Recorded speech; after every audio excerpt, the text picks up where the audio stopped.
Hi friends, ಎಲ್ಲರಿಗೂ ನಮಸ್ಕಾರ. Welcome to the UK home cook channel. ಇವತ್ತು ನಾವು ಒಂದು ಮಹಾರಾಷ್ಟ್ರ ಸ್ಪೆಷಲ್ ಡಿಶ್ ಕೊತ್ತಂಬರಿ ವಾಡಿ ಮಾಡೋದನ್ನು ನೋಡೋಣ.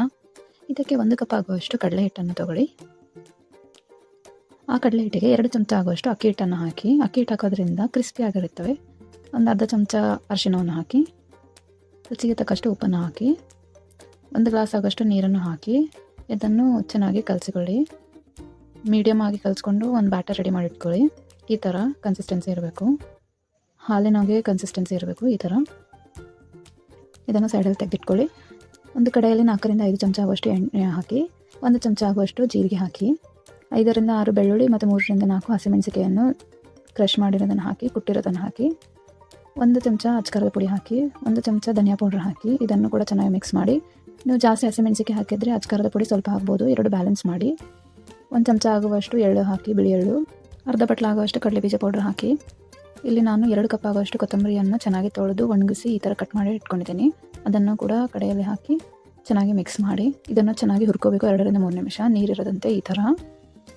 ಇಲ್ಲಾಂದರೆ ನೀವು ಅದನ್ನು ಎಣ್ಣೆಯಲ್ಲಿ ಕರಿಯುವಾಗ ಹಸಿ ಹಸಿ ಇದಾಗುತ್ತೆ, ಚೆನ್ನಾಗಿ ಬೇಯೋದಿಲ್ಲ. ನಾವು ಮಾಡಿಟ್ಕೊಂಡಿರುವ ಕಡಲೆ ಹಿಟ್ಟಿನ ಬ್ಯಾಟರನ್ನು ಹಾಕಿ ಈ ಥರ ಕಂಟಿನ್ಯೂ ಆಗಿ ಕೈ ಆಡಿಸ್ತಾ ಇರಬೇಕು, ಯಾಕಂದರೆ ಗಂಟಾಗಬಾರ್ದು. ನೀವು ಕೈ ಆಡಿಸಿಲ್ಲ ಅಂದರೆ ಗಂಟಾಗೋ ಚಾನ್ಸಸ್ ಇರುತ್ತೆ. ಒಂದು ಅರ್ಧ ಚಮಚ ಆಗೋಷ್ಟು ಲೆಮನನ್ನು ಹಾಕಿ ಮತ್ತು ಒಂದು ಸ್ವಲ್ಪ ರುಚಿಗೆ ಸಕ್ಕರೆ ಹಾಕಿ. ನಿಮಗೆ ಸಕ್ಕರೆ ಇಷ್ಟ ಇಲ್ಲ ಅಂದರೆ ನೀವು ಸ್ಕಿಪ್ ಮಾಡ್ಬೋದು.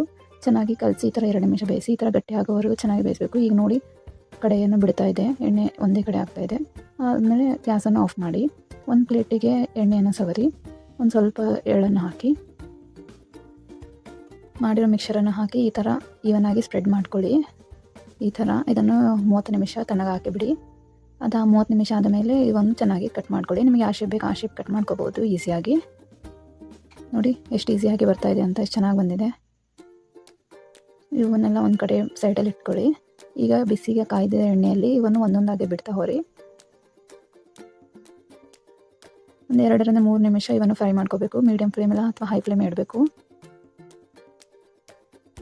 ಈ ಥರ ತಿರುಗಿಸ್ತಾ ಬೇಯಿಸ್ಕೊಳ್ಳಿ. ಕ್ರಿಸ್ಪಿ ಗೋಲ್ಡನ್ ಕಲರ್ ಬ್ರೌನ್ ಆಗೋವರೆಗೂ ಚೆನ್ನಾಗಿ ಫ್ರೈ ಮಾಡ್ಕೋಬೇಕು. ಈ ಥರ ನೋಡಿ, ನೀವು ನಿಮ್ಮ ಮನೆಯಲ್ಲಿ ಈ ಥರ ಒಂದು ರೆಸಿಪಿಯನ್ನು ಟ್ರೈ ಮಾಡಿ ನೋಡಿ. ಕೊತ್ತಂಬರಿ ವಾಡಿ ತಿನ್ನಲು ರೆಡಿಯಾಗಿದೆ. ನಿಮಗೆ ಇಷ್ಟವಾದರೆ ಲೈಕ್ ಮಾಡಿ, ಶೇರ್ ಮಾಡಿ, ಕಮೆಂಟ್ ಮಾಡಿ.